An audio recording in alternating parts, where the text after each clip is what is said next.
1 Coríntios, capítulo de número 7. Aleluia, Jesus.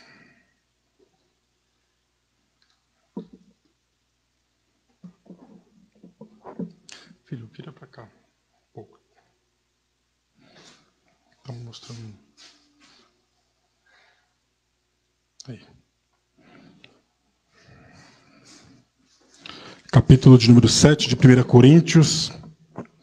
Primeira carta de Paulo aos Coríntios. Aqui agora ele vai começar a responder a carta que os irmãos da igreja de Corinto mandou para ele para perguntar acerca de algumas coisas. E uma das coisas que eles começam perguntando é a respeito do casamento e a respeito das práticas sexuais, como que eles deveriam se comportar acerca disso. Vamos ver. 1 Coríntios capítulo 7, versículo 1, diz assim: Ora, quanto às coisas que me escrevestes, bom seria que o homem não tocasse em mulher, mas por causa da prostituição, cada um tem a sua própria mulher, e cada uma seu próprio marido. O marido pague à mulher a devida benevolência, e da mesma sorte a mulher ao marido. A mulher não tem poder sobre o seu próprio corpo, mas tem-no o marido. E também, da mesma maneira, o marido não tem poder sobre o próprio corpo, mas tem-no a mulher. Não vos defraudeis uns aos outros, senão por consentimento mútuo, por algum tempo, para vos aplicardes à oração, e depois ajuntai-vos outra vez, para que Satanás não vos tente pela vossa incontinência. Amém. Vamos até aqui, vamos por parte. Bom, irmãos,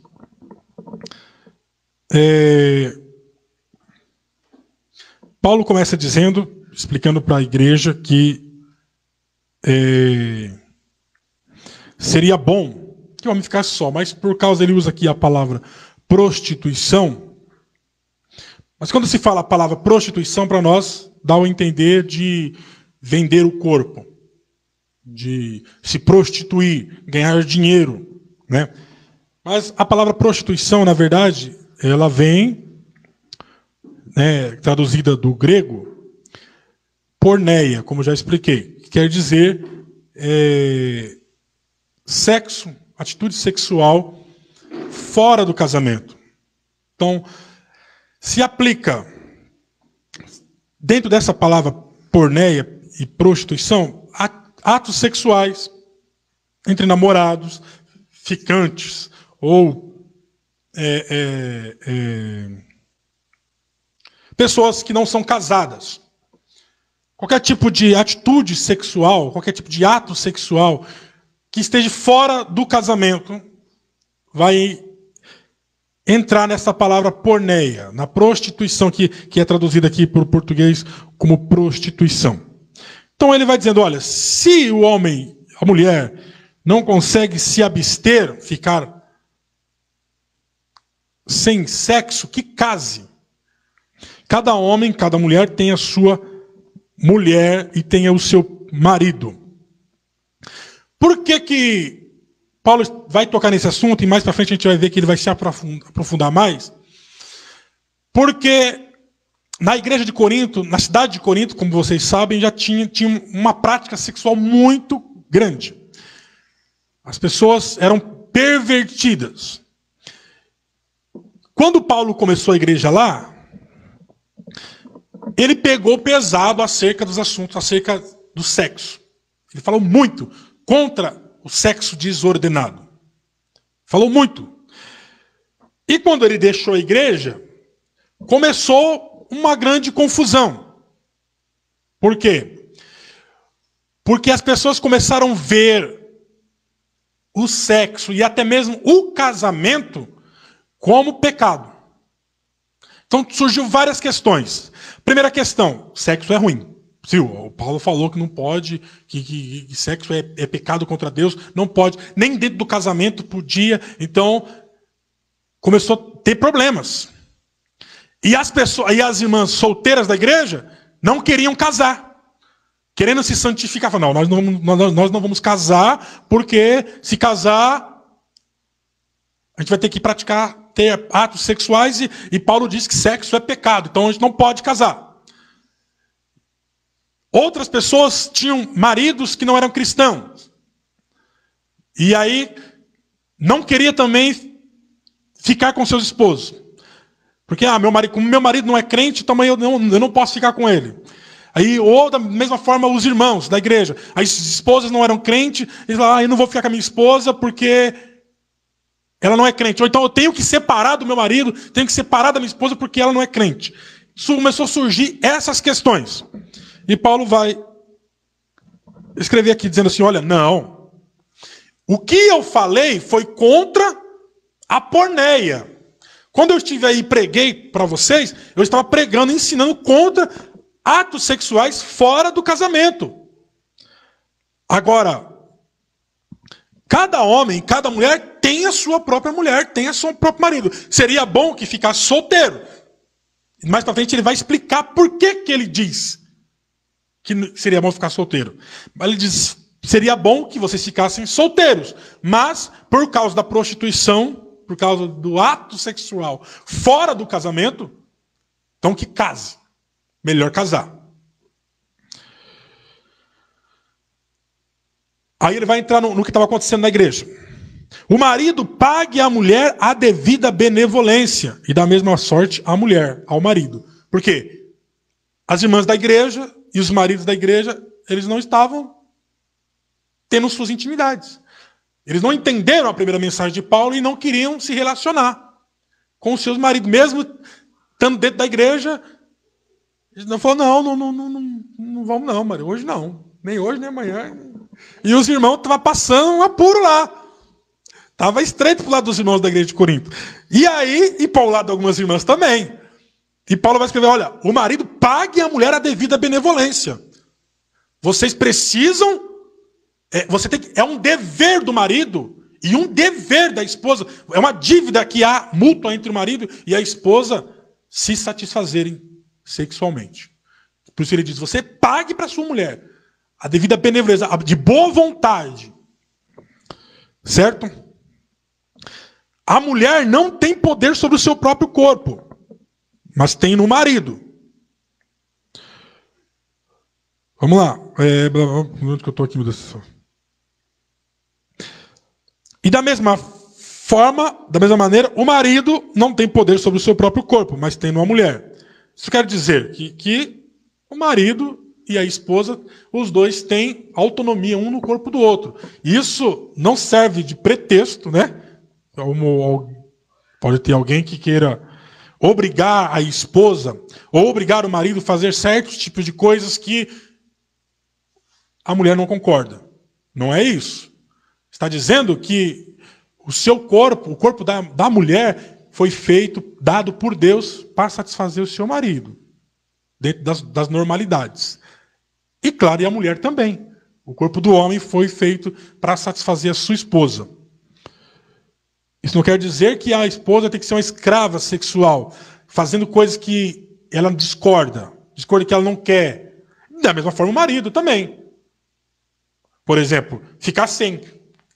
Também não quero ficar sem. Então ele não pode ficar sem. Ele não tem por que ele ficar sem. Ou também, sei lá, se tem alguma prática aí que as irmãs possam praticar que vai deixar os homens em maus lençóis, tem muita coisa. E o homem ela fala, não, a Bíblia diz que o seu corpo, quem tem poder sou eu. Eu que falo, mando no seu corpo. Não é nessa área. Mas isso é um assunto para outro dia, quando a gente for falar sobre um encontro de casais aí. Tá certo? Só deixando claro que não é isso. Não é o marido obrigar a esposa a fazer coisas que ela não concorda, ou não gosta, ou não quer. Da mesma forma, o esposo. Versículo 5. Não vos defraudeis um ao outro. Tá vendo?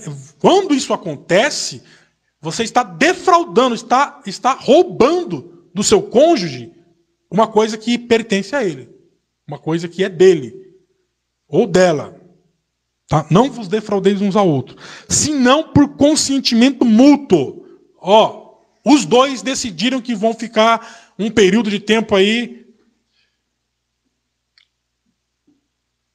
em consagração, ou em oração. Então vão ficar sem se alegrar na presença do Senhor. E aí eles se concordam. É uma coisa concordante. Em acordo. E olha só o que Paulo vai dizer. E depois ajuntei-vos outra vez. Quer dizer, não fiquem muito tempo. Para que Satanás não vos tente por vossa incontinência. O que é isso? O desejo sexual começa a ficar aflorado. Lembra que eu falei, uma vez aqui, os irmãos já estavam aqui, que o ato sexual, ele também é uma proteção no casamento. Uma proteção no casamento. Tá certo? A esposa protege o marido protege a sua esposa. Porque quando há essa falta, essa incontinência, começa a vir a incontinência, a abstinência. Tem irmão que fica aí meses no castigo. E esposa também. E aí o diabo vai fazer o quê? Tentar naquilo. Dentro de casa, não há uma correspondência nessa área. Pode ter certeza que o inimigo vai trabalhar nessa área para tentar derrubar o casamento. Então Paulo já está alertando aqui, olha, não fica muito tempo não, porque está dando uma brecha. Claro que isso não é quando há uma falha no caráter de alguém, isso não resolve. Que é uma falha no caráter. Mas também não vamos facilitar. A esposa não vai facilitar, vai cuidar bem do seu esposo, vai deixar ele bem alegrinho, o marido também, bem alegrinha. Né? Deixar a esposa bem alegrinha, e aí os dois não vão ter mais facilidades para superar as dificuldades. Versículo 6. Digo, porém, isso como que por permissão e não por mandamento, porque queria que todo homem fosse como eu mesmo, mas cada um tem de Deus o seu próprio dom. Um de uma maneira e outro de outra. Ele está dizendo isso porque há uma discussão aí se Paulo era viúvo ou se Paulo era solteiro. Ninguém sabe ainda exatamente. Não dá para saber. Então, mas o certo é que quando ele escreveu, ele estava sem esposa. E ele vai dizer, eu queria que vocês ficassem como eu. Sem mulher. Sem esposa. Mas cada um recebe de Deus o dom que precisa. Versículo 8. Digo, porém, aos solteiros e às viúvas, que lhes é bom que se ficassem como eu. Mas, se não pode conter-se, case-se, porque é melhor casar do que se abrasar. Então, fica solteiro. Não consigo ficar solteiro, estou subindo pela parede, Jesus, misericórdia. Casa. Todavia aos casados mando não eu, mas o Senhor, que a mulher não se aparte do marido, não se separe. Se, porém, se apartar, que fique sem casar, ou que se reconcilie com seu marido. Então, aí está a questão do divórcio. Não é para a esposa sair fora. Não é para o marido sair fora, não é para ter o divórcio. Então aqui Paulo está proibindo, vem bem diretamente aqui o quê? O segundo casamento. Proibindo o segundo casamento.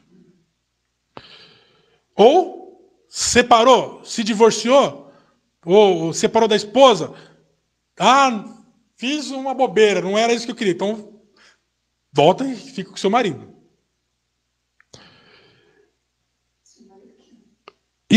Ou aí volta e fica a sua esposa, se a esposa quiser. Por isso que tem que casamento é uma coisa muito complicada e divórcio é uma coisa muito complicada que precisa ser julgado caso por caso. Tá certo? Nós vamos ver aqui. Ele vai falar. E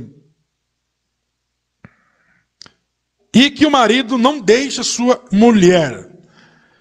Mas os outros, digo eu, mas aos outros, digo eu, não o Senhor, que se algum irmão tem mulher descrente, e a mulher consente em habitar com ele, não o deixe. Por quê? Tinha lá na igreja um casal que o marido era crente e a mulher não crente. A mulher que não era crente, não queria ser crente, mas ela também não queria separar. E o crente falava, não, ou se converte ou vai embora. Ou anda comigo ou vai embora. Aí ele falou, não. Se a sua esposa, que não é crente, ela quer habitar, ela quer morar com você, ela quer ficar com você, quer continuar casada com você, não deixa ela não, fica com ela. E se alguma mulher tem marido descrente, e ele consente em habitar com ela, não o deixe, a mulher também. Porque o marido descrente é santificado pela mulher, e a mulher descrente é santificada pelo marido. De outra sorte, os vossos filhos seriam imundos, mas agora são santos. Mas se o descrente se apartar, aparte-se. Porque neste caso, o irmão ou a irmã não está sujeito à servidão, mas Deus chamou para a paz. O que ele está falando aqui? Que se a pessoa que não é crente pegar e dizer assim, não, eu não quero ficar com você. Eu não quero ficar. Você se converteu? Eu quero o divórcio. Eu não quero mais, já tem. Aí a pessoa tenta, não tem jeito, não tem para onde fugir. Quer o divórcio? Então, vai embora. Só que, trazendo para nós hoje, eu acho que isso se aplica também a casos de. Não precisa ser necessariamente pessoas que não é crente. Acontece isso. Pessoas chegam e falam assim, eu não quero mais ficar casado com você. E o marido ou a esposa tenta, faz de tudo para continuar casado, e aquela pessoa não quer. Vai fazer o quê? Vai obrigar a pessoa a ficar casada? Ainda mais a pessoa fala, eu não dou divórcio. Não dá divórcio, vai lá, a pessoa entra e no juízo, o juiz assina o divórcio e pronto. Então Paulo está dizendo assim, se a pessoa quer ir embora, você está fazendo tudo certinho. Você está de acordo com a palavra de Deus está mandando você fazer. E mesmo assim a pessoa quer ir embora, deixa ela ir embora. Porque Deus te chamou para paz, não para guerra. Então, veja que interessante. Eu estava conversando outro dia, falando sobre casamento, e eu falei, não, muitos pastores são responsáveis, pode até chegar a ter sido responsável por muita morte de muitas mulheres, ou talvez de homens, que fala, não pode, divórcio não pode. Vai além do que a Bíblia está dizendo. A Bíblia repudia o divórcio? Repudia, claro, é errado. Mas, olha só, o outro não quer. Vai fazer o quê? Tá, faz depois no microfone. Para poder sair ali.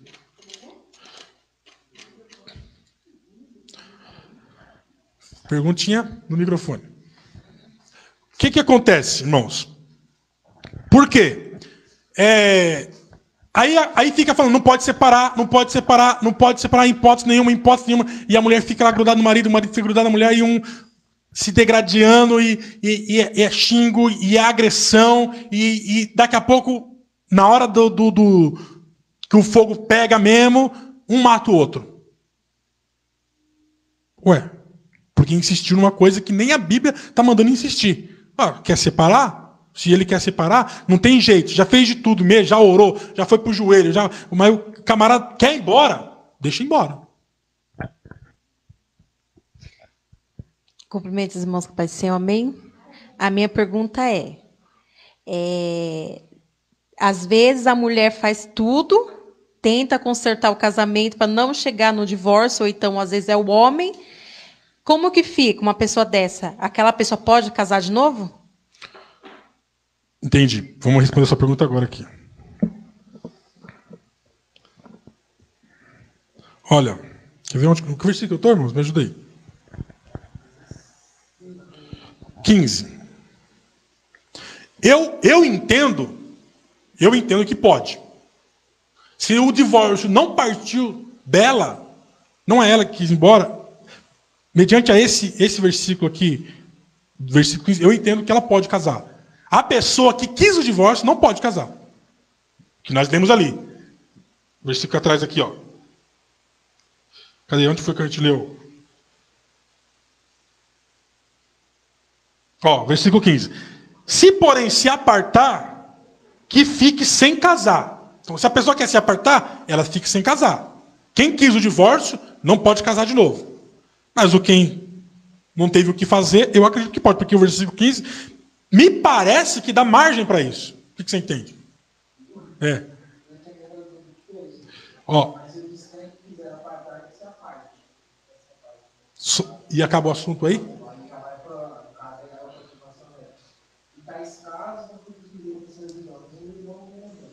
Então, sujeito à servidão. Por quê? Porque eu acho que ele fica livre, não está sujeito a um fardo de ficar solteiro ou casado com alguém.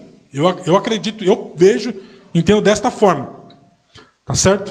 Acho que pelo caso de abandono, o abandonado, ele não está debaixo da lei, porque ele foi abandonado. Exatamente. Fala no microfone, irmão Marco, Michel, por favor.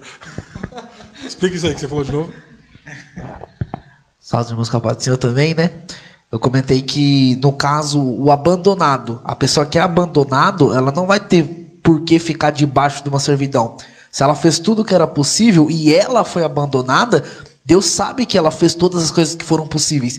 Então não tem por que ela passar por uma servidão de algo que ela lutou para não chegasse a isso. Exatamente. Ela foi abandonada. Dessa forma que eu entendo. Então, quem foi rejeitado pode casar. Eu entendo que ele pode casar de novo. Vamos lá. Quer falar mais alguma coisa? Mas se o casamento é caro porque ela não vê mudança na pessoa, aí ela, por exemplo assim, isso serve para mulher e para o homem. Se casa, entendi. Ela luta, está mostrando para o marido assim, ó, tem que mudar em algo. Ou então vai mexer na mulher e fala assim, ó, você está fazendo coisa, tem que mudar em algo.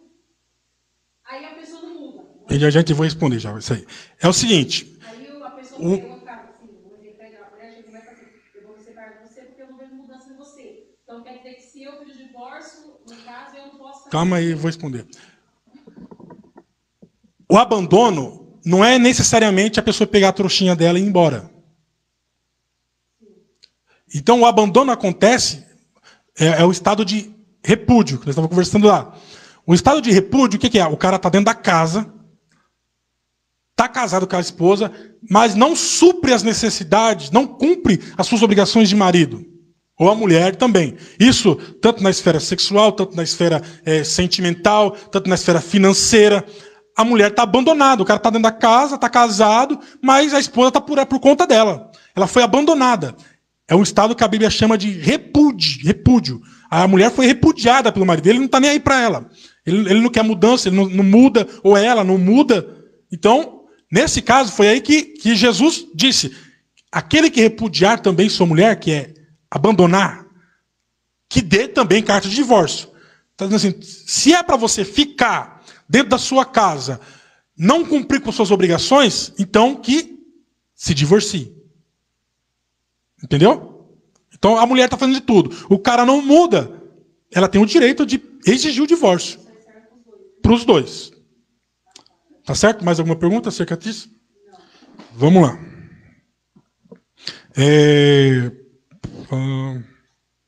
Versículo 16.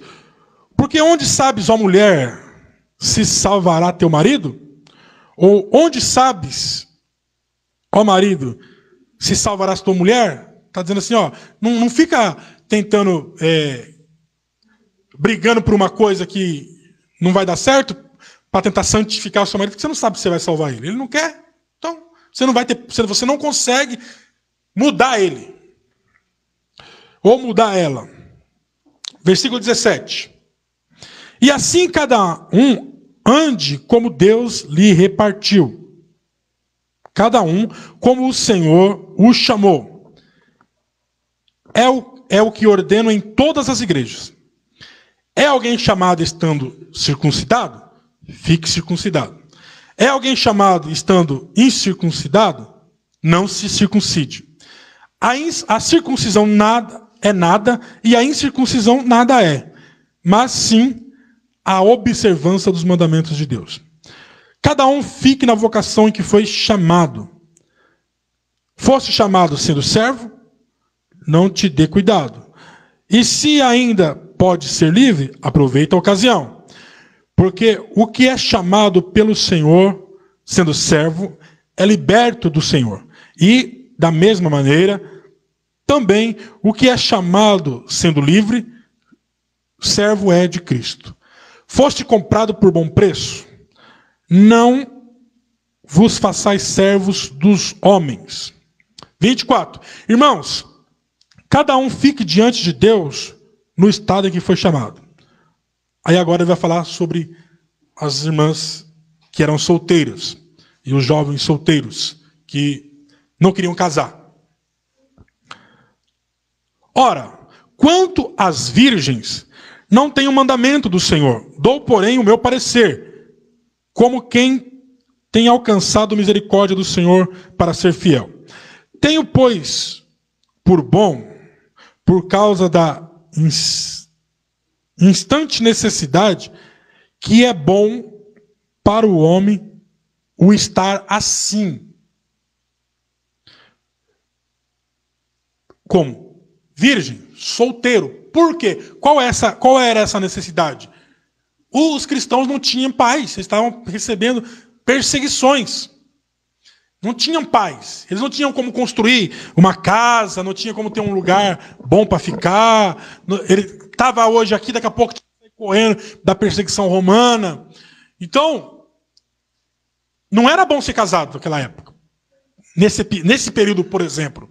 Por quê? Porque era uma responsabilidade a mais que a pessoa teria.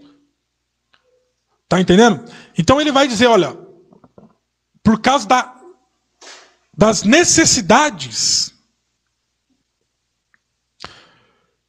da instantes necessidades, que o homem ficasse assim, ficasse solteiro.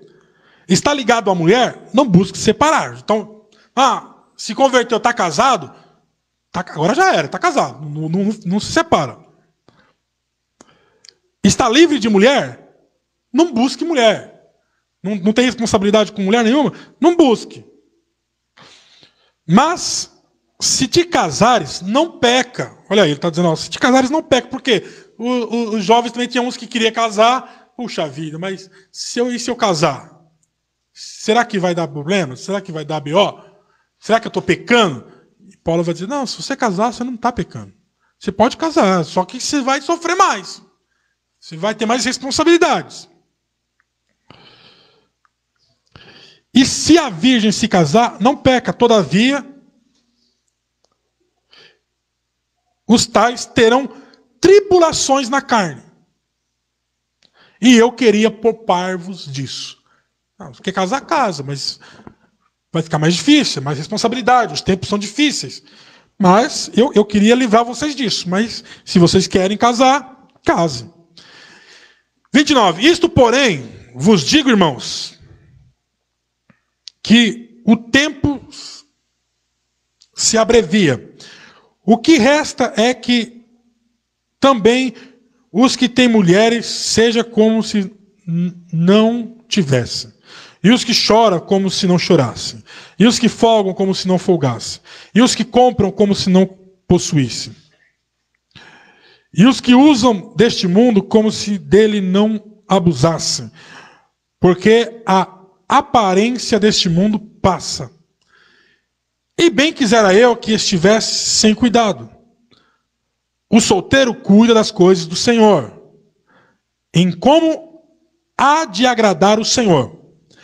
Mas o que é casado cuida das coisas do mundo, em como há de agradar a sua mulher. Então, vamos aqui, daqui a pouco vai falar para as mulheres, mas agora vamos falar dos homens. Então, o camarada solteiro cuida das coisas de Deus. Ele está livre para cuidar das coisas de Deus. Tá certo? a sua prioridade deve ser servir a Deus, tá certo? Servir a Deus, se consagrar e estudar e servir a Deus. Gastar o seu tempo com as coisas de Deus. Gastar a sua atenção com as coisas de Deus. Gastar o seu dinheiro com as coisas de Deus. O casado, negativo. Ele tem que gastar tudo isso com o que agradar a sua esposa. Opa, a prioridade é a minha esposa. Daqui a pouco ele vai falar da mulher também. A prioridade é a pessoa. Bom, agora eu sou casado. Minha prioridade é minha esposa. Minha prioridade é abençoar minha esposa, fazer ela feliz. Minha prioridade é, o meu dinheiro é gasto para fazer a minha esposa feliz. O meu tempo é para minha esposa. A minha atenção é para minha esposa. Eu vi o pastor André Valadão respondendo uma pergunta lá no TikTok, que ele responde as perguntas dele lá. Perguntaram, uma mulher mandou para ele perguntando assim: pastor, meu marido gasta todo o tempo trabalhando e o resto que sobra do tempo ele gasta na igreja. E eu fico sem atenção e ela falou, estou errada de brigar com ele por causa disso? Eu falei, não. Fala para ele parar de fazer as coisas da igreja para dar atenção para você. Você não consegue conciliar as duas coisas? Não tem tempo? Não dá? Então, vamos fazer dar atenção para a esposa. 34. Agora é para o lado das irmãs. A diferença entre a mulher casada e a virgem, a solteira cuida das coisas do Senhor, para ser santa, tanto no corpo como no espírito. Porém, a casada cuida das coisas do mundo, em como há de agradar o seu marido. Então, não tem essa de sair para a consagração, deixar o marido em casa brabo, ou vou para a missão, vou pregar e deixo meu marido em casa abandonado, ou o marido vai chegar da igreja, do serviço, chega em casa está uma bagunça, em casa está a casa virada para o ar. Onde você estava, mulher? Estava na igreja, irmão. Deus operou, Deus me usou, falei em profecia e curou. Tá tudo errado. Deixou a casa bagunçada, o marido chegou, não tinha janta pronta e não tinha roupa limpa para o homem usar, e é complicado. Então não, está errado. Graças a Deus. 35. E eu digo isso para proveito vosso. Eu estou falando isso aqui porque é para o bem de vocês. Não para vos enlaçar, mas para o que é decente e conveniente. Isso é conveniente. É para vocês viverem bem. Para vos unirdes ao Senhor sem distração alguma. Mas se alguém julga que trata dignamente a sua virgem, quer dizer, a sua liberdade, a sua virgindade, se tiver passado a flor da idade, e se for necessário que faça o tal o que quiser, não peca, case-se. A pessoa está lá, puxa vida, pastor, Paulo chegou aqui porque tinha irmão que estava lá chorando. Rapaz, Paulo chegou aqui, falou de Jesus, eu gostei. Ele falou do evangelho, eu gostei, me converti, mas ele falou que ter práticas sexuais é pecado. E eu queria casar e eu tô chegando 50 já e não. Paulo falou, não, pode casar, fique em paz. Fica no Senhor. Todavia, o que está firme em seu coração, não tendo necessidade, mas com poder sobre a sua própria vontade, se resolveu no seu coração guardar a sua virgem, bem. Opa, eu estou bem, irmão. Estou sossegado. Está de boa para mim. Então fica sossegadinho. De sorte que o que dá em casamento faz bem, mas o que não se dá em casamento faz melhor. A mulher casada está ligada pela lei todo o tempo em que seu marido viver. Mas se falecer o marido, fica livre para casar com quem quiser. Aqui é complicado. Entra naquela questão que é assunto por outra hora.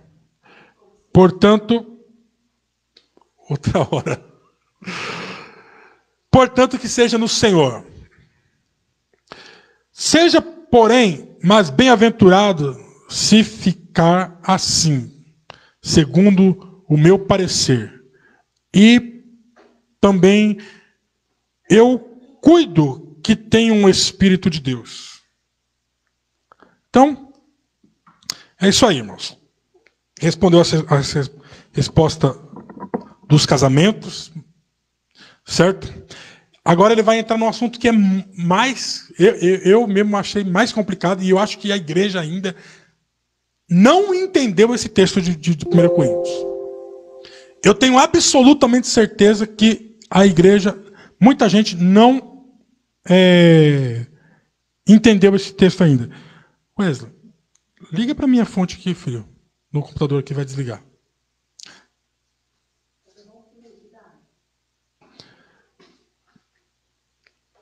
A respeito das comidas sacrificadas aos ídolos. O que acontecia em Corinto? Havia muitos sacrifícios em Corinto. Muito. As pessoas sacrificavam, iam no templo e sacrificavam as carnes, sacrificava boi, sacrificava ovelha, sacrificava um monte de coisa lá. E depois o que acontecia? Essas carnes dos animais que eram mortos, eles não iam jogar fora. O que eles faziam? Vendiam para os mercadores na feira, e as pessoas vendiam aquelas carnes para as pessoas.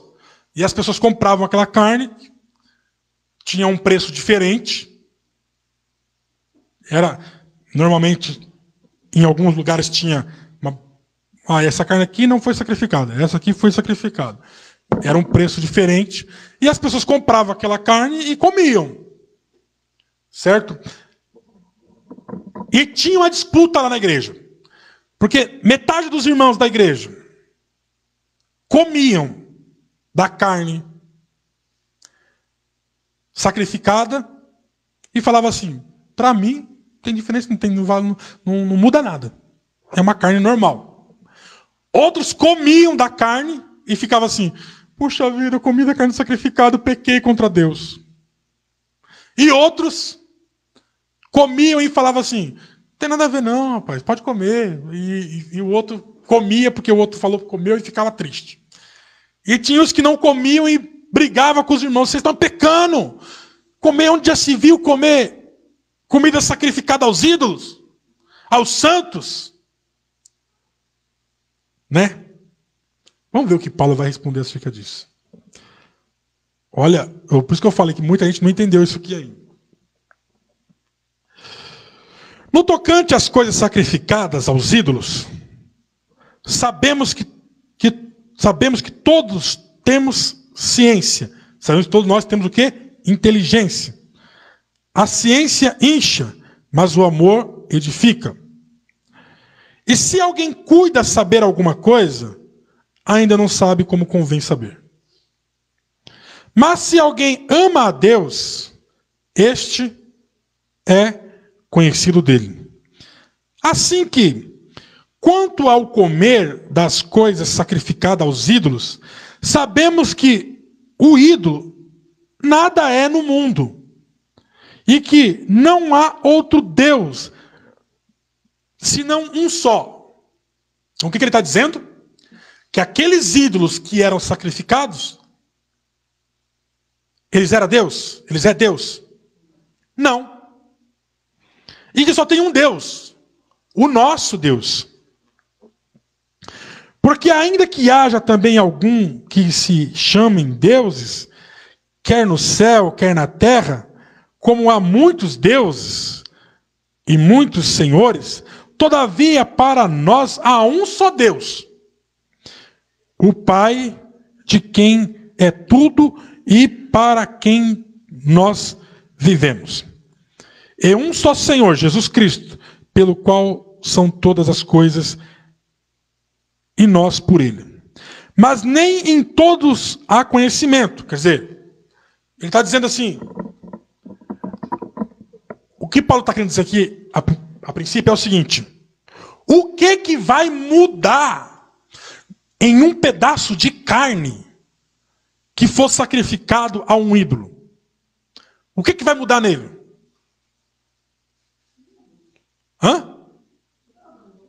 Nada.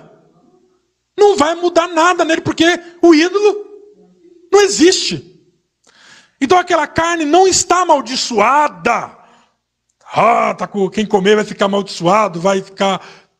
Não muda nada, porque há um só Deus. Não tem uma substância, foi sacrificado ao ídolo. Tá bom, foi sacrificado, ele sacrificou lá. Não muda nada naquela carne. O ídolo nada é. Entenderam até aqui? Vamos lá. Olha só. Versículo 7. Mas nem em todos há conhecimento, porque alguns até agora comem no seu costume para com os ídolos, coisas sacrificadas aos ídolos, e sua consciência, sendo fraca, fica contaminada. Então, o que contamina o camarada? É a carne? É a consciência dele. Então, o que faz mal para o crente é comer uma coisa que ele acha que faz mal, mas aquilo realmente não tem nada a ver. Ele vai ficar se martirizando na sua cabeça. Ai, isso faz mal. Então, o que faz mal para ele é a própria consciência dele. A falta de conhecimento. Porque ele começa com o versículo 7 dizendo assim, ó, mas nem todos há conhecimento. Amém? Então, quer dizer, come coisa sacrificada aos ídolos. E a sua consciência sendo fraca, sabe o que é o pior? É que quem pensa dessa forma, você não pode fazer isso, você não pode comer isso aí, é geralmente aquele que acha que é forte. É geralmente aquele que acha que é santão. É geralmente aquele que acha que está por cima da carne seca. Eu sei o que é certo para você. Você não pode comer isso aí. Não, é que você é fraco. Sua consciência é fraca. Primeiros irmãos com a paz, senhor, amém. Pastor, e no caso do Cosmo Damião, que é onde chega no dia das crianças, né? Eles ali sacrificam o doce ali ao Deus deles e começam a distribuir às crianças. Isso, no caso, interfere em alguma coisa ou não? Vou responder isso já. Eu acho que tem um versículo que vai falar aqui sobre exatamente isso. Espera só um pouquinho que eu vou chegar lá já. Versículo 8. O manjar não nos faz agradáveis a Deus. Porque se comemos, nada temos demais. E se não comemos, nada nos falta. Então quer dizer, se você comer ou você deixar de comer, se você comer, nada é. Tá? Então, vamos falar aqui sobre o Cosme e Damião e depois eu vou ler aqui e vou explicar para vocês. Primeira coisa, imagina que ninguém está olhando e você comer uma bala que foi oferecida por Cosme e Damião. Imagina isso. Imagina que ninguém sabe e você comeu. É pecado? Não. Vai te fazer mal? Não. Você está pecando contra Deus? Não. Agora, vamos entrar na lei. A gente entra também agora um pouco na lei da liberdade cristã. O que o meu testemunho está dizendo? Porque nós vivemos em uma sociedade em que as pessoas acham que é errado. Em que as pessoas acham que é pecado. Em que alguém vai se escandalizar gigantemente se ver você fazendo isso. Se você comer... Eles acham que você vai passar mal. Às vezes a pessoa passa mal porque ela fica pensando que vai passar mal. Ai, meu Deus, eu comi, vou passar mal. Ai, meu Deus do céu. Mas aquele bala, aquele doce, tem poder de te fazer mal? Não tem. Pode falar, Marcos. Pode, senhor, a todos. Se eu pegar um pouquinho mais pesado, Gé, e se for oferecido a Satanás, alguma coisa do tipo assim, como que fica a respeito? E se você comer, não saber, comer e sabendo? Comer, você não saber? Isso, mesma coisa que você falou, a coisa, se você comer sem saber. Não tem nada, não pega nada. Precisa Satanás. E se você comendo, supondo se você vai numa festa, você sabe, você vai para trabalho e você acaba ficando com fome, você não vai comer porque é oferecido. Não, pode comer. Porque você está com fome, não tem problema nenhum? Pode comer, não tem problema nenhum. Pode comer. O problema, sabe o que é o problema? Paulo está falando assim, eu acho que é um versículo que vai dizer assim. Quando você chega no mercado, não pergunta. Não pergunta onde vem. Não pergunta se isso aqui é sacrificado, não. Vai lá e pega o que você quer e paga e vai embora e come. Tá entendendo? Agora, está com fome, caso de vida ou morte. Aí o camarada matou, o satanista matou ali, ofereceu o boi, o Nelore ali, gordinho, vai jogar fora. Não, filho, traz aqui que nós vamos fazer um churrasco com ele. Isso aí não tem poder nenhum, isso aí não. Deus não vai te sacrificar por causa disso. E você é crente? O diabo não tem poder de fazer nada na sua vida. Mas os seus irmãos que acham que é errado vai tirar a sua paz. Então, aí que tá. Vai causar escândalo. Sobre coisas que não é pecado, mas se torna pecado. Fala no microfone aí para nós, por favor.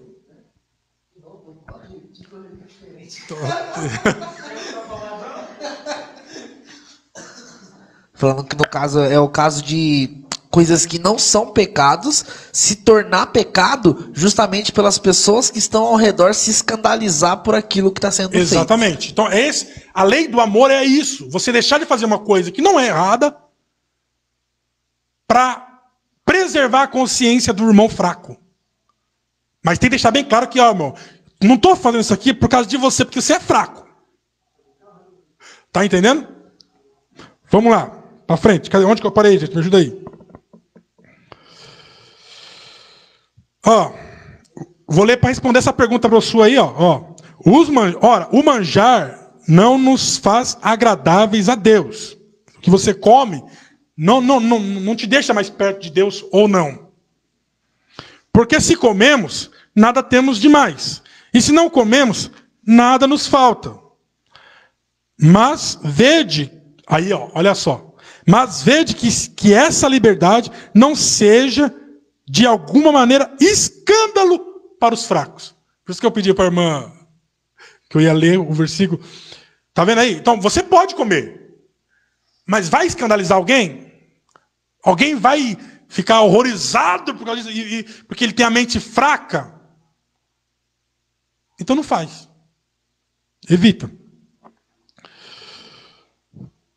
Versículo 10. Porque se alguém te vir a ti, que tem ciência, sentado à mesa no templo dos ídolos, olha só, não será a consciência do que é fraco induzida a comer das coisas sacrificadas aos ídolos?